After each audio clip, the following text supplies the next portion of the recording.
are telling me I got to beware. I think it's time we stop, children. What's that sound? Everybody look what's going down.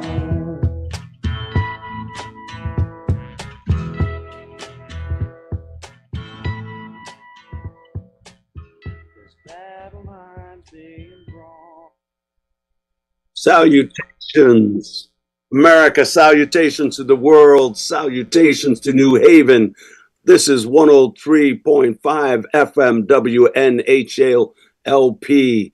It is community radio. It is the only place. It's a magical place. Even on PBS, you have commercials.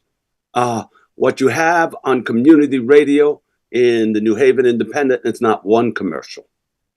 We don't have, so it's a unique place. And it gives us, I'm honored to be able to have 60 minutes to have a real conversation, uninterrupted, with people that maybe CNN might give them 30 seconds, maybe. So we're going to have a great discussion today. And I just want to say thank you to Doreen for being our engineer, for 103 FM, taking care of community radio, for giving us this space and stuff. And today, I have my bow tie on. It's from the debate club. I'm ready to fight the good battle, the good fight. And we got a show for you today. And some of the topics that we'll hit will be, well, what happens if that Department of U.S. education disappears? And then also, what can we do about it? Lots of great things. And I have a prominent, probably the most prominent, prolific research policymaker, scholar in the nation over there. So, Julian, if you can introduce yourself, and I mean, the bio would take 10 years to do. Yeah. Read the articles. I'm retiring so I can read them all because I need all that time over there, and the policy briefs. But could you give us an introduction of yourself? Great.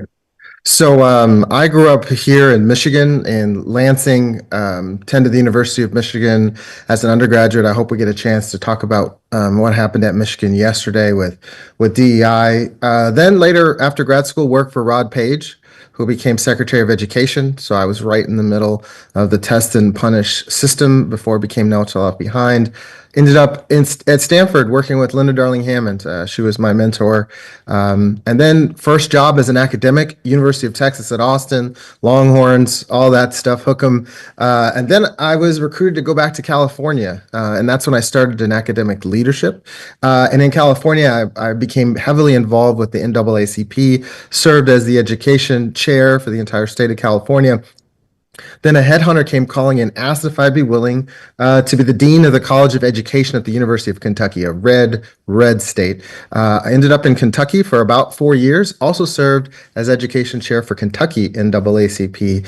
And then I was invited to come back home and served as provost at Western Michigan University for the last 2 years. But considering all the circumstances and my principles and my values, I stepped down in January. And now I am on faculty, and I'm taking this opportunity to do quite a bit of writing. And then also just this week took on a new role with the National NAACP. So that is the very, very quick bio. Oh, one other thing. And I also blog at Cloaking Inequity, which is what I think Jesse was talking about. So a lot of my work is free and available to you. So if you just go to cloakinginequity.com, it's about 12 years of scholarship around equity, public policy, politics, education. I talk a lot about charter schools. I talk a lot about equity. I talk a lot about school finance. So there's a lot of work there. It's been read by more than 1 million readers in more than 200 countries. So Cloaking Inequity if you want to read more after this conversation. And you have to read more, people. We have to read more. And of course, he's being modest because we're talking and we'll come to these topics as we move along. Yeah. But one of the times that I remember where your leadership in the NAACP came into play was United Opt-Out was meeting in Houston. You were in California, and you were defending a resolution from the NAACP that pointed out that charter schools do not create equity, and I remember that in there and that time. So there's leadership in both in California in Kentucky, and I'm excited to hear about. I want to end the show with the new direction and this stuff because for me, I'm old school, and no matter how many chapters, no matter how many articles I read, I'm aware that maybe 40 people read them. But that's what I remember. I doubt that. I don't know. Maybe we got 100. Maybe you got more. You have more. Yeah, that's funny that you say that. Than I do. I want to tell your viewers something that I haven't said publicly. I was a finalist for the presidency of the University of Hawaii a few months ago, and I had a conversation with a special person as a part of that conversation, and I won't get more detail, but this is a very high-level person in the state of Hawaii, and they told me, Julian, I've been told that you don't have publications and that your work is not widely known. And I said, I said, sir, I assure you that that's not the case. That I published more than 70 articles and that I have a Google Scholar rating of almost 30. And so even when you have work that is being read, there are people that will naysay the work that you do because it's focused on equity, it's focused on social justice. But I assure you, I did correct the record, and I did tell him that as a community, because this work, as you know, as a scholar, we don't write these papers by ourselves typically. We do this work together, and that's one of the best part of being a scholar is when you write a paper. Right now, we just finished a paper about the student protests. In fact, we covered several university protests on the East Coast, and writing that with my colleagues was one of the best experiences that I've had this year. So when you do that scholarly work, it's really community work. You're doing it together.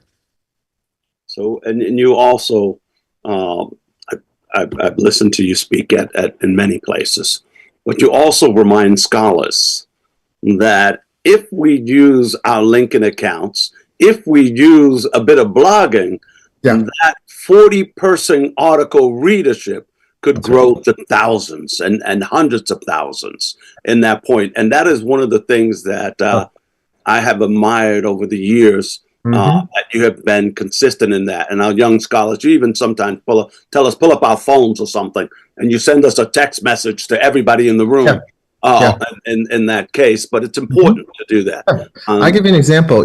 After the Super Bowl, I was thinking about some of the symbolism in Kendrick Lamar's halftime show. And I had maybe 8 thoughts.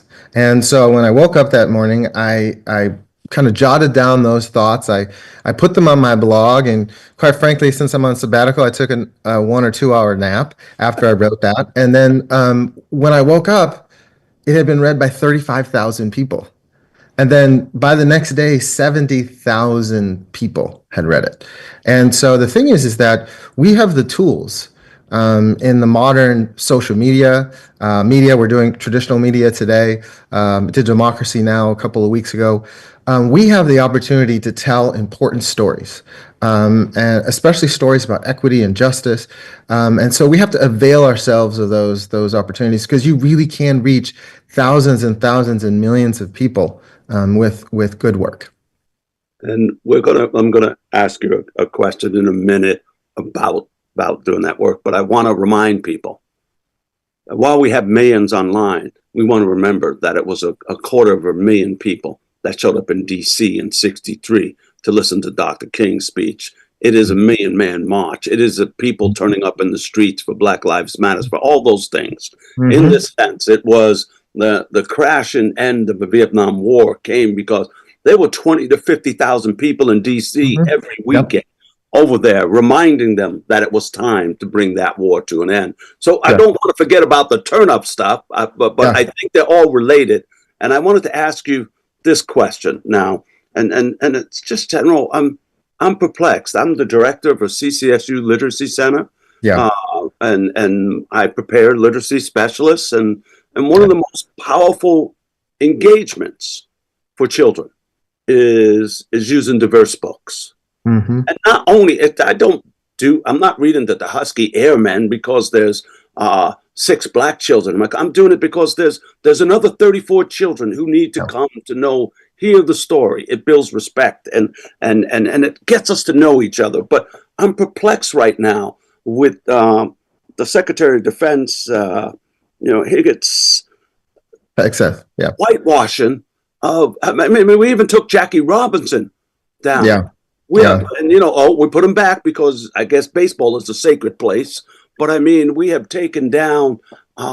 Give me, and I'd like you to talk about it as a scholar who's trying to understand a nation, because I don't know if you remember, but I remember Oprah Winfrey did a show on race years ago.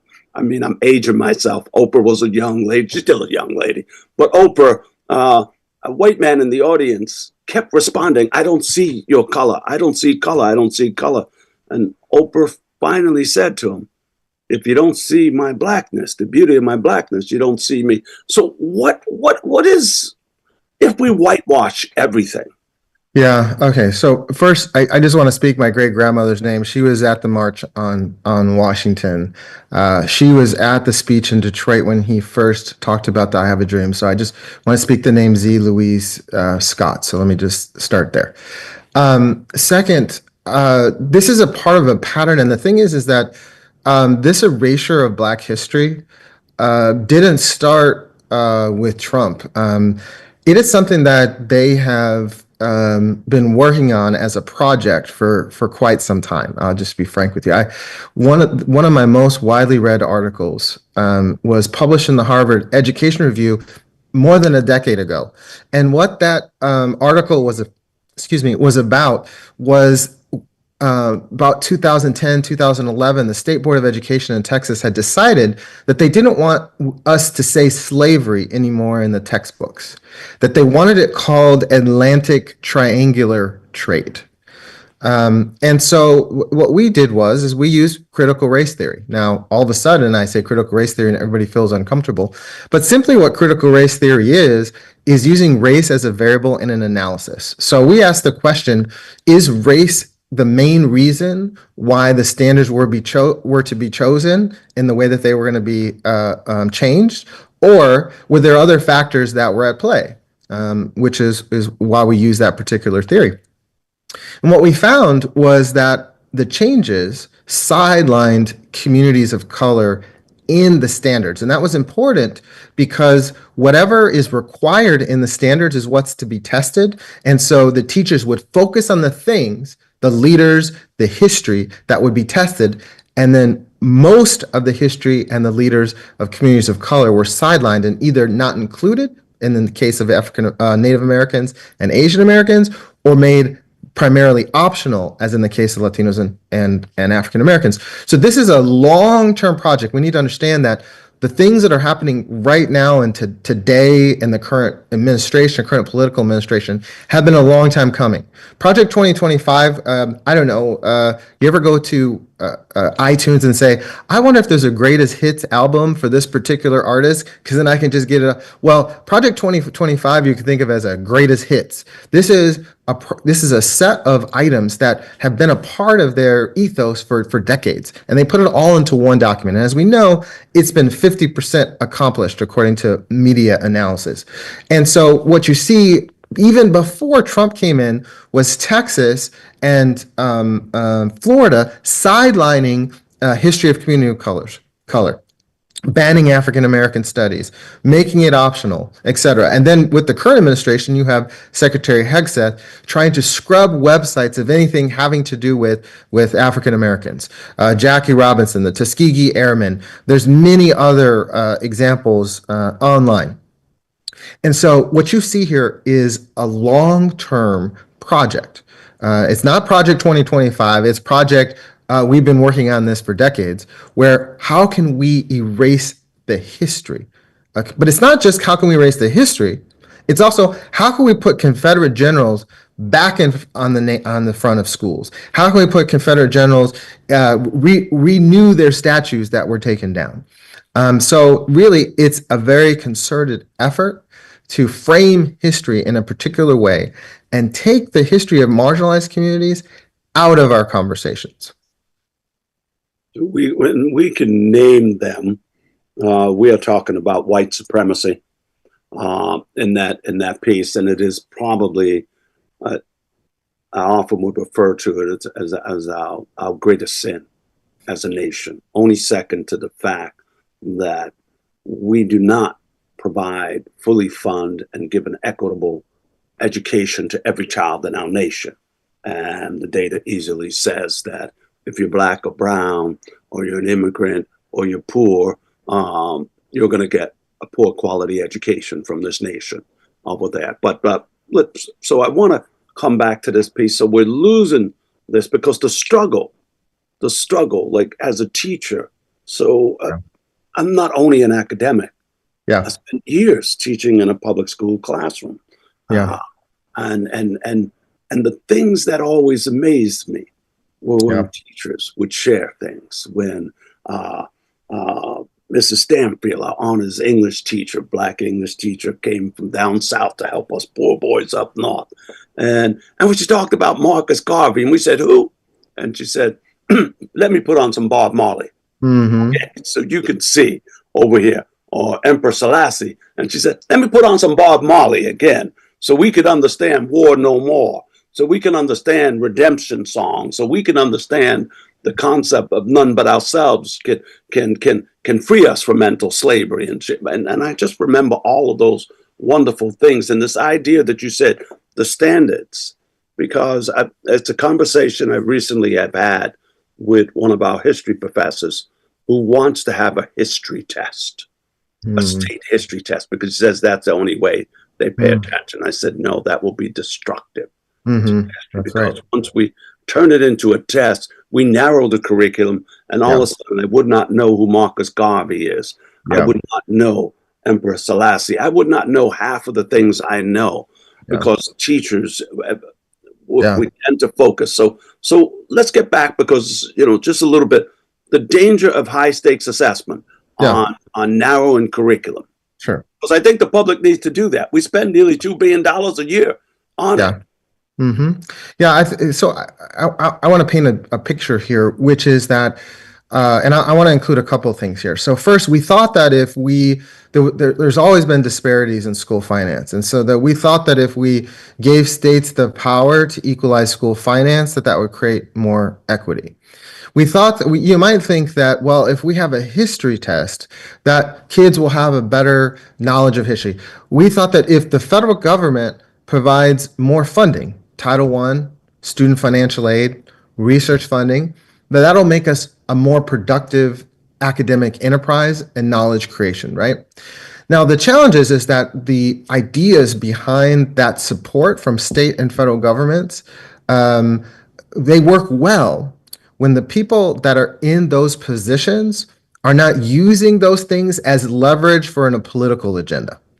And so by itself, a history test is not problematic. However, if you require standards and then you control what's in those standards, which then controls and influences what teachers actually teach, that now this test has become a tool of hegemony. You can have financial aid programs, and you can have research funding for health and environment and energy, all the things that are important. But when that's used against Columbia University to require them to limit student speech and faculty speech, that's when something actually really amazing becomes problematic, because now it's a cudgel for politicians to try to control and involve themselves in hegemony, right? In Texas, we thought that if we made the school finance system more centralized, that the state would provide better funding. But instead, what you see is, instead of raising all boats, they lowered all boats. And not only that, they've embarked upon a project to actually take money from the largest urban district in Houston and redistribute that to other districts that are, in their view, more property poor, because they set the bar so low for education spending. And so a lot of these sort of policy solutions that we thought would be really good for student financial aid, because we actually haven't even talked about that in terms of the DEI debate and funding for research. The next shoe to drop is we will disqualify you from receiving student financial aid because your university is discriminating, right? So right now we've been talking about we will disqualify you from federal research funding. And you saw that I think there's about 50 universities that received a threatening letter from the current political administration. And right now they're litigating Columbia, and Columbia is making this change and that change. Whatever the flavor of the week is, if you have student protests, you don't get money. If you have DEI, you don't get money. In the future, they may say, if you have unions, we're not going to give you money. Whatever the flavor of the week is, we're not going to give you resources for research if you don't join our patronage system, which I think is a real challenge because in higher education in K-12, the work that we do is about knowledge creation. And so for it to be contingent upon whatever the latest, and of course, all of this is being challenged in court. But in the meantime, universities have to survive. It could be a year, 2 years, 3 years as all of this makes its way through the legal system. And I think, quite frankly, most of the legal challenges to executive orders will I think even the Supreme Court will see many of them as a bridge too far. I mean, the idea that we can take a permanent resident off the street without charge and send them to Ecuador or Venezuela or El Salvador or wherever it may be, where they've made millions of dollars in deals to incarcerate people. But those things are all going to take quite a bit of time to challenge in court. And so I think it's just very important to us to understand that elections really matter, because when you have folks in political offices that are trying to score political points for their particular ideology and are requiring a patronage system for research funds or student financial aid or school finance dollars or whatever it may be, we are heading into a completely different era of education, because you could get a Democratic president in a couple of years, and the Democratic president could say every university must be unionized. Everybody must have DEI. I'm not saying this is what's going to happen. I'm just saying is that you get this whipsaw back and forth, because whatever the political flavor of the week is, then that's what we're going to require as the strings attached to K-12 and higher education. So we're just entering this new era of political involvement in our education system that it's a Pandora's box. Yes, and some of this, the rule by executive order, is really the failure of a leader who does not know how to legislate. He's a failure as a legislature, as his legislation. He was not really successful in his first term. One bill, and that's it. I can't believe how long we've been waiting for some kind of legislative agenda to come out. But yes, that stuff over there. And the harm of this, here I am, I've got my bow tie, I've got my favorite hat, I've got my white shirt, I'm looking very professor. I don't cover up my face. I don't wear sunglasses. I don't wear hats. I don't hide my face behind things as I'm arresting a young lady, breaking her fast for Ramadan, going to be with her friends, to celebrate, to eat, and on her way there be accosted by 6 individuals who she does not know, not showing any badges or anything. This is the stuff that's going on in America that I can't believe. I sit back and I'm in shock. So we know that. And any attack on higher ed is an attack on free speech, and the very things, when free speech to this other group of people or to the president is the only speech that's free is his speech. That's it. Anything that's different. So I want to bring us down to what would happen, right, if we were to eliminate this United States Department of Education. And I want to keep us in cognizant that Coretta Scott King said violence against children, neglect of schools, neglect of the poor. This is violence. So could you tell us about what would happen if we were to eliminate the Department of Ed? Well, so, there's a lot of components of what happens in the U.S. Department of Education. I think one, it's pretty clear that federal funding would probably be disrupted. There's about $80 billion annually that goes to states, districts, college students. So I believe we would see some pretty severe disruptions in Pell Grants, student loans. Now, I understand that Trump has said that he wants to send that work to, I think, the Small Business Administration, if my memory, and that's the general idea, is that we're going to stop doing a whole set of things, as you know, across the nation, teacher training programs, various grants. I know at my own university, I think we've had about $25 million in grants canceled in our College of Education, or around that amount. And so there's some things that they're canceling and some things that they're moving.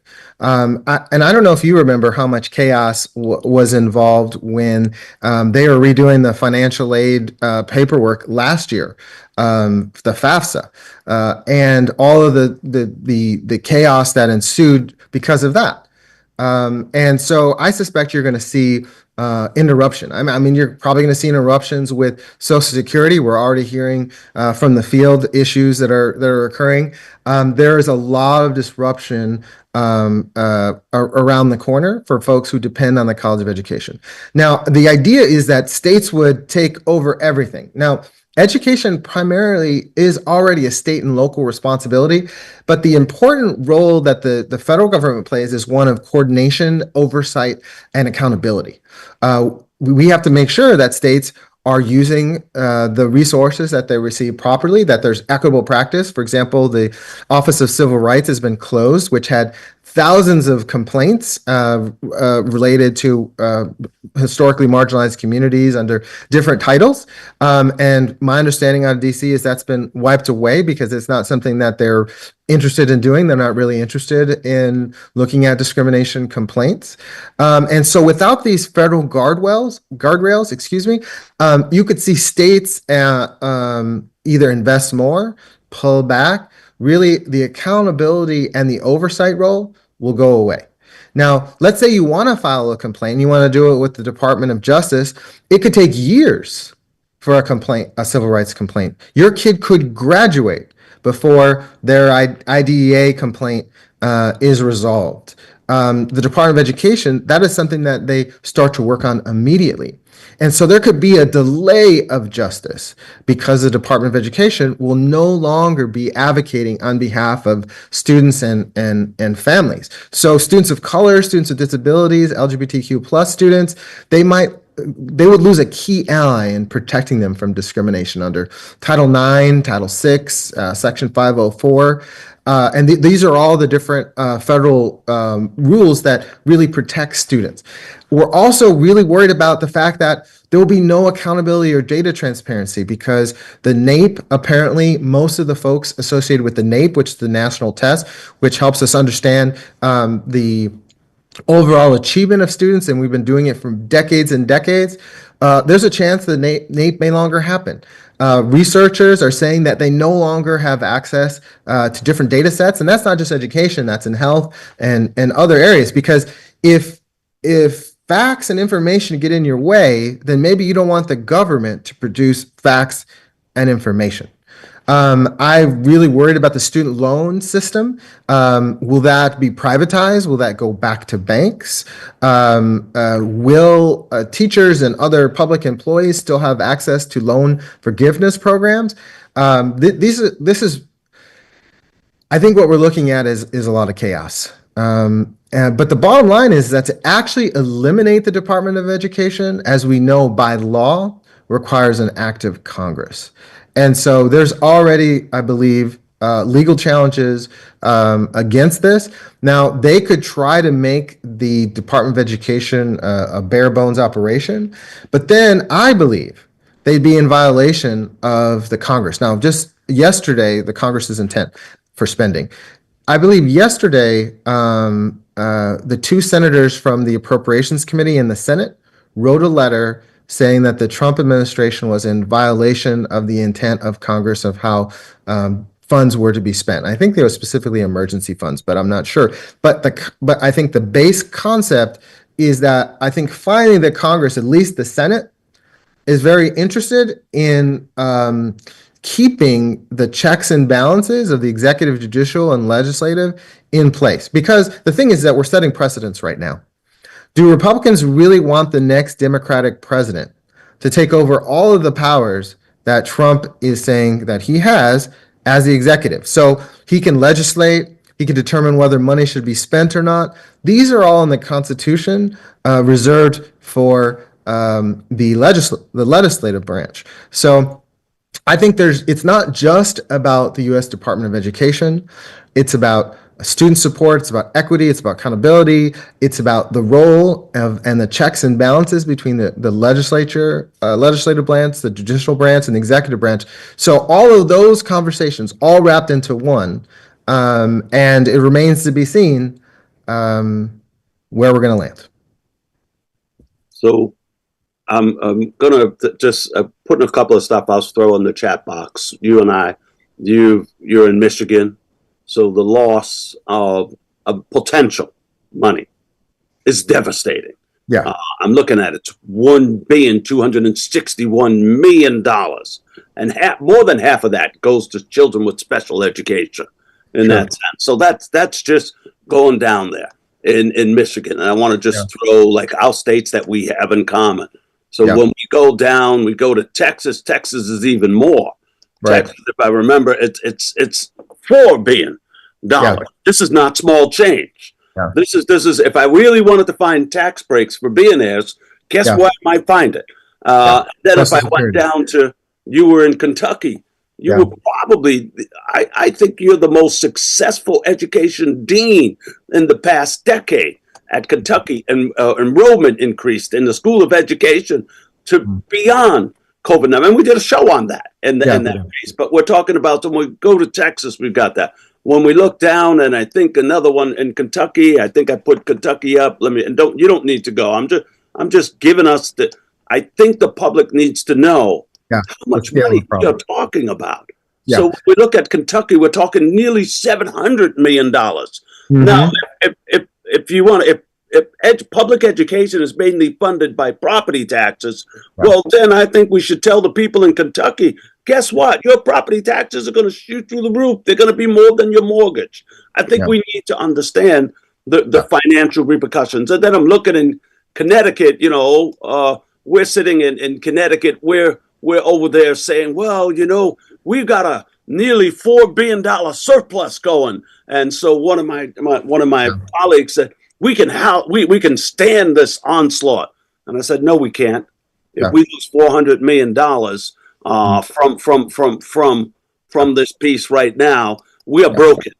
Yeah. If that's there. And it's just like you said with the Pfizer piece, some of this money is going to follow through, but how and where?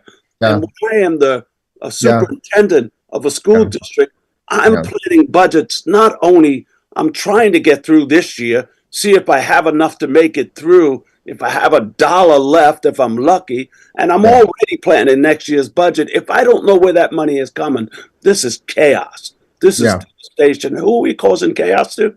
To our special education children? Parents, wake up.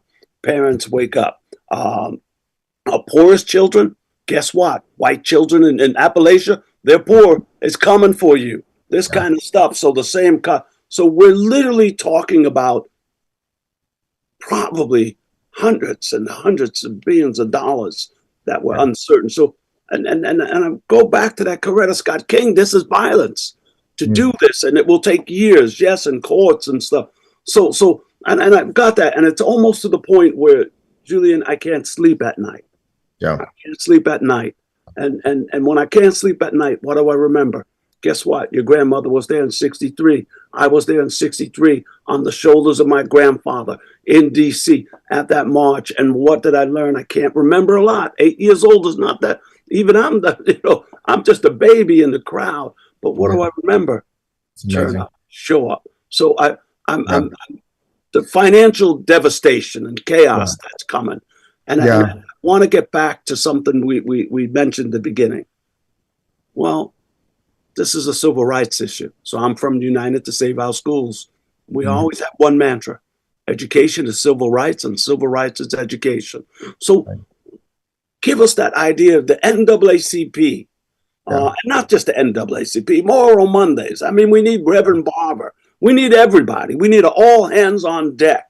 We need our unions, and our unions are coming. You're going to go to NPE in just a couple of weeks. You're going to be there, and we're going to have Randy Weingarten. We're going to have Betsy Pringle over there from NEA. They're all going to be there, And Governor Walz will be there.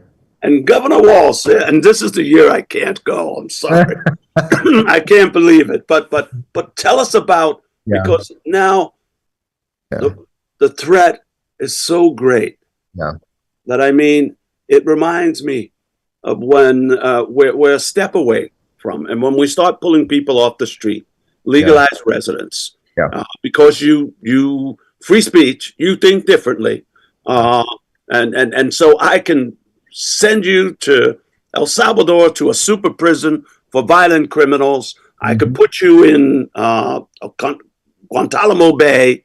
I could do this to you. This threat is a step away from Bull Connor taking water hoses. I can imagine, because our students are not going to be quiet. Our communities are not going to be quiet. I'm worried about what happens, and I know it. So tell us about our civil rights obligations.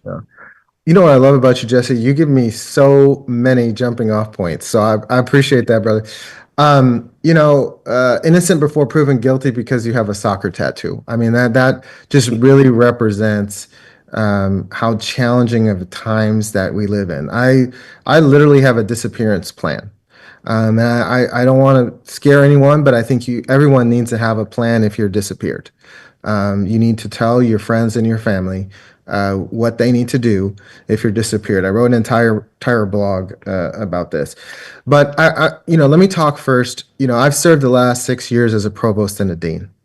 And behind the scenes, my colleagues right now are struggling because with the cancellation of the grants, with the threat of cancellation of all federal funding.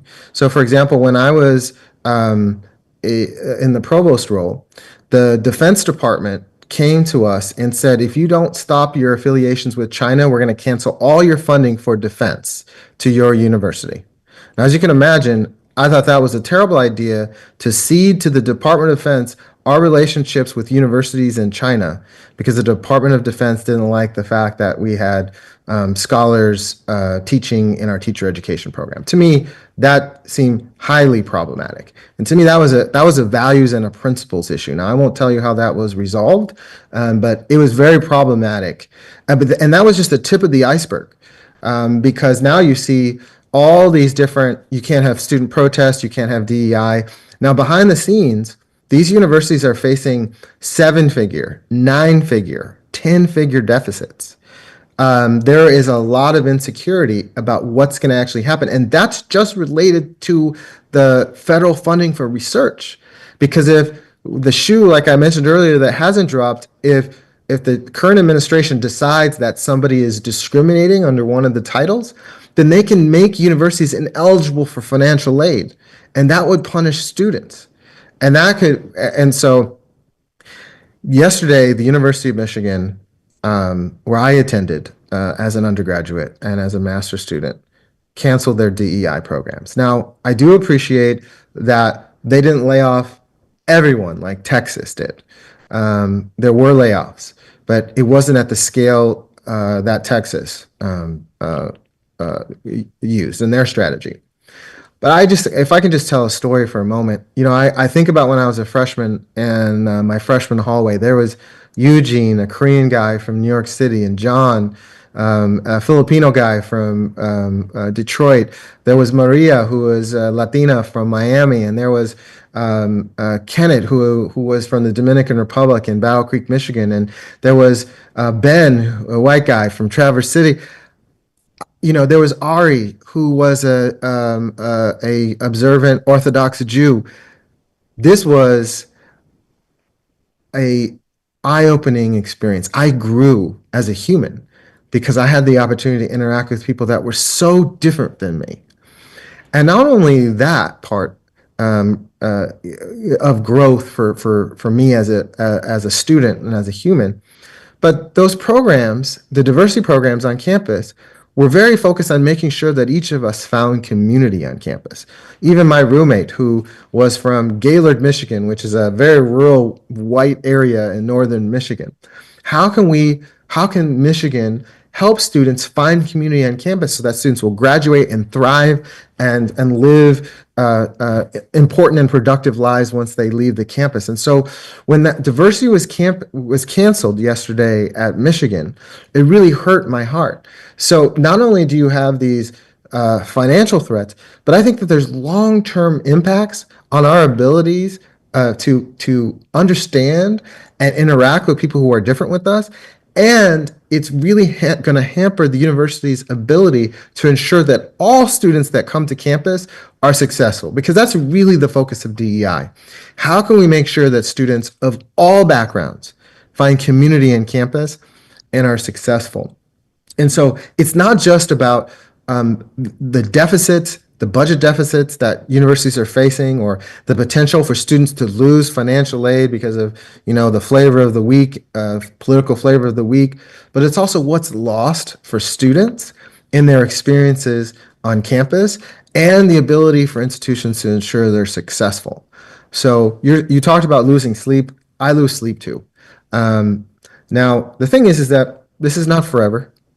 I understand the universities are taking these steps because they understand they got to last 2 years, minimum, 4 years maximum, depending on how the political winds blow. And universities are really focused on survival. Many of them have been around for hundreds of years. So I understand why the leaders of these universities are taking this. You don't become a president of a university without having being a survivalist, so to say. And that's why I believe you see most universities. Now, there are universities that are standing up. You see Eisen Gruber at Princeton. I sent him an email thanking him for his stance, and he responded back, and Wesleyan University, and there's a few other examples.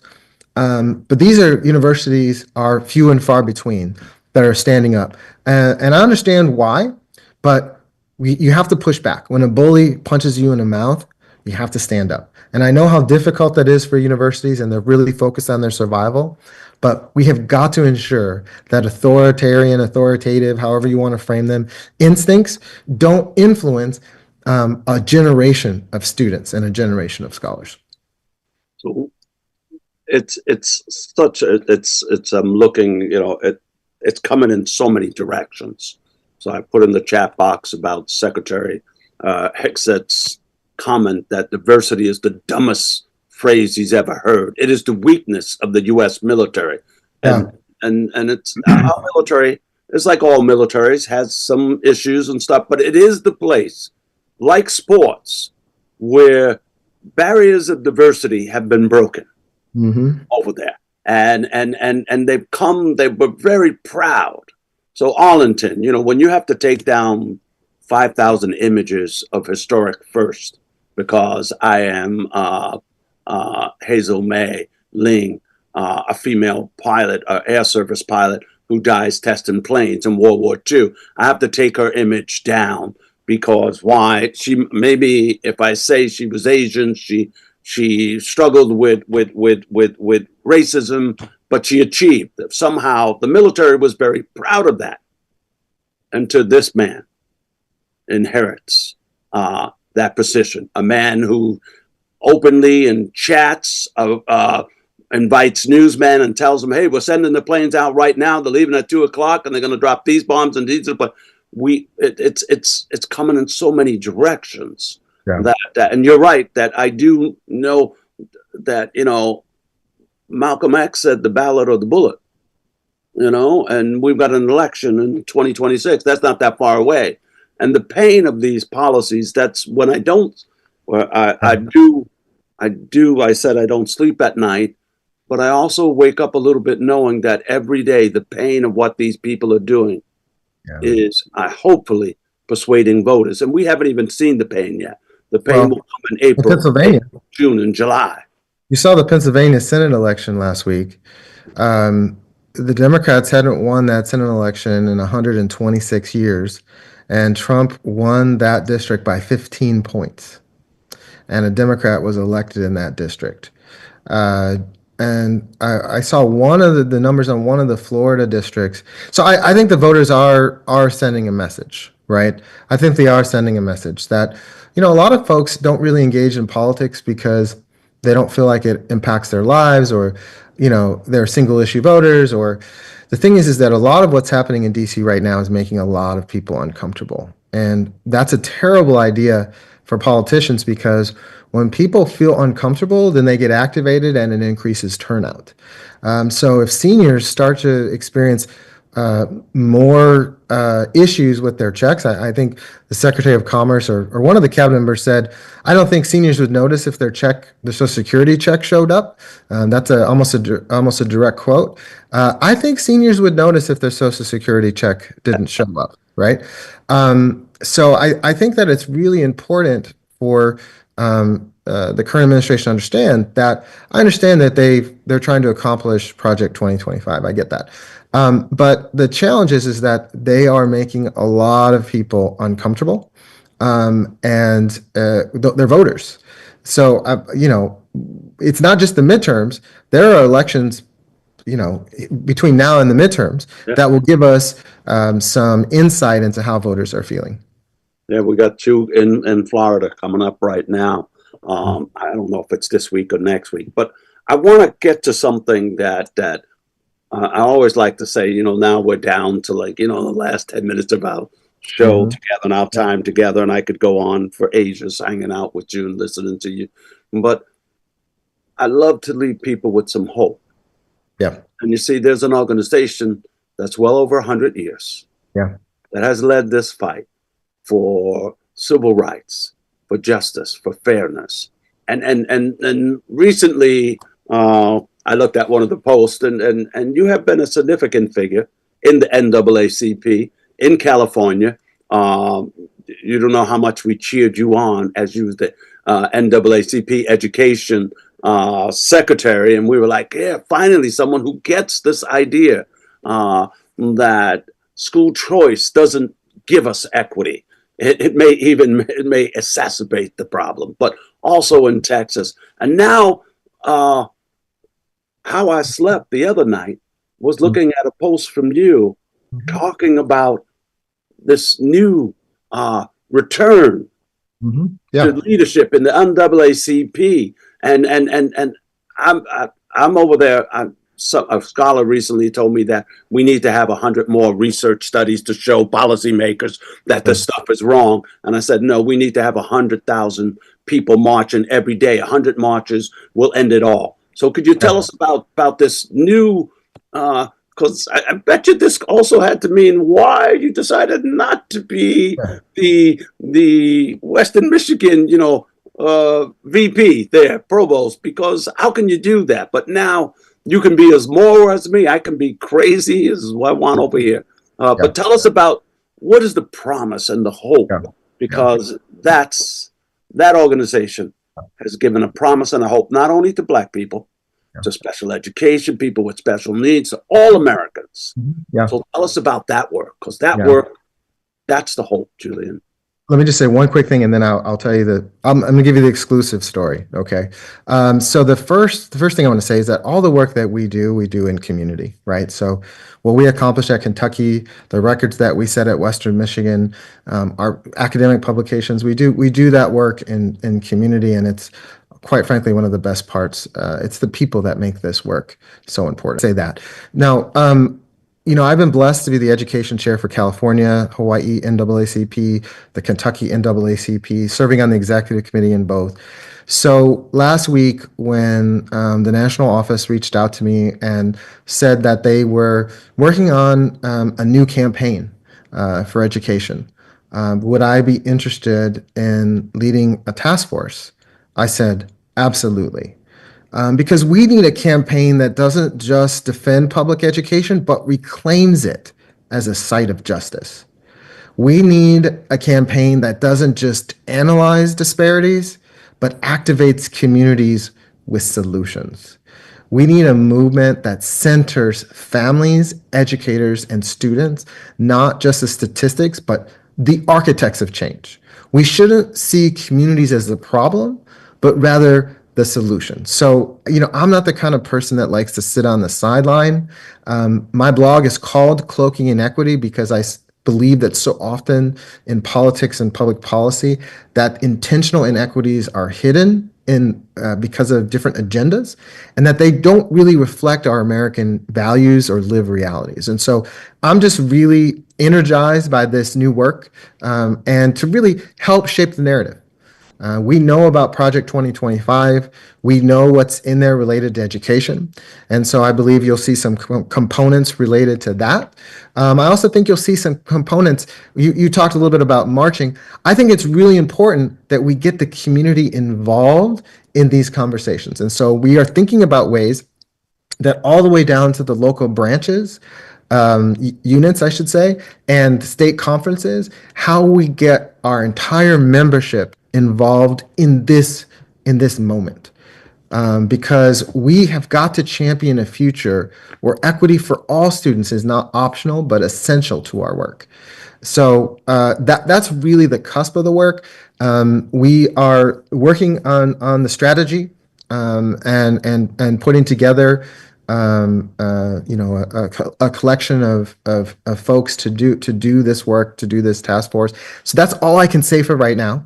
Though I know that's just from 30,000 feet, but I'm sure the NAACP will have a lot more to say about specifics in the future. But that's just a quick introduction. I just want to let you know the NAACP is working really hard to prepare this campaign. So this next chapter is going to be grounded in community-driven strategy, policy innovation, and truth telling, brother. Truth telling. Truth telling. All right, truth. So it will be the Truth to Power Hour coming 24/7 all year long, and you can count on me.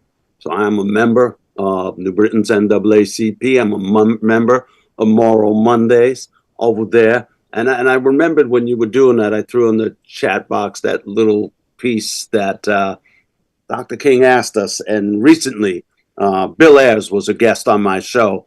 And Bill Ayers specifically asked me, I said, well, what kind of theme do you want? And he said, I only need one thing. I only need one thing. And it's been leading my blog. So he blogs, and he says, it's Dr. King asked us just one question in his speech to the community. And he said, where do we go from here? Chaos or community?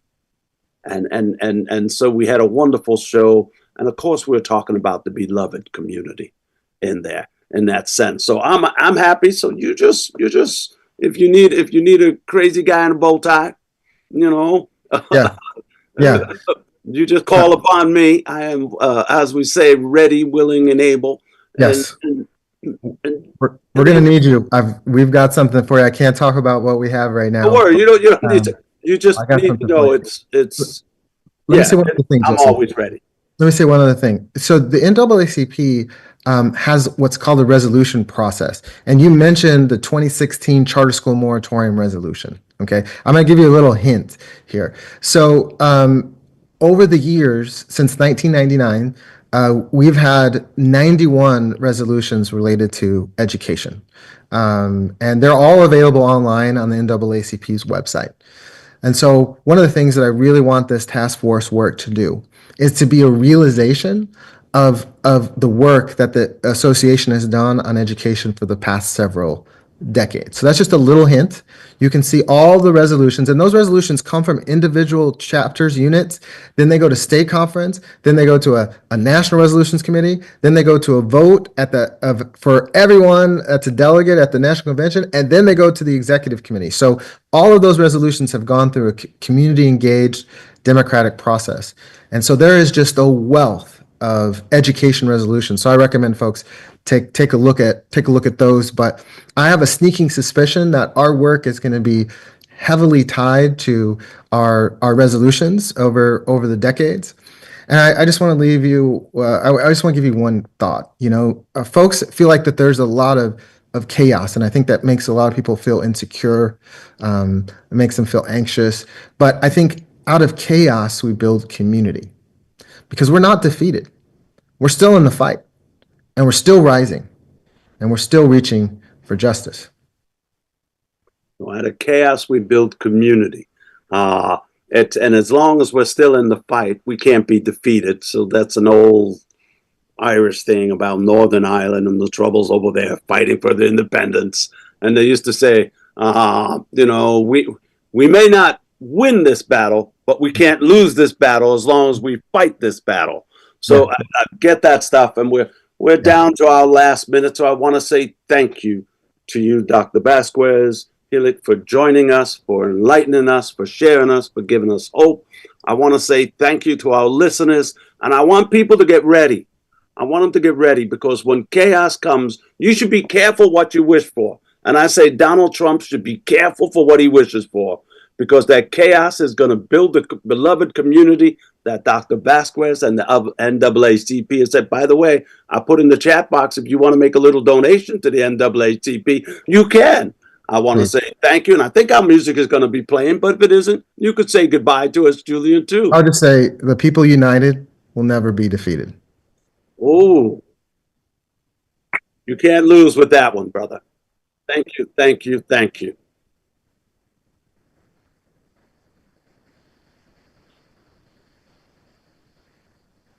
From behind, time we stop. Hey, what's that sound? Everybody look what's going down. Oh, if you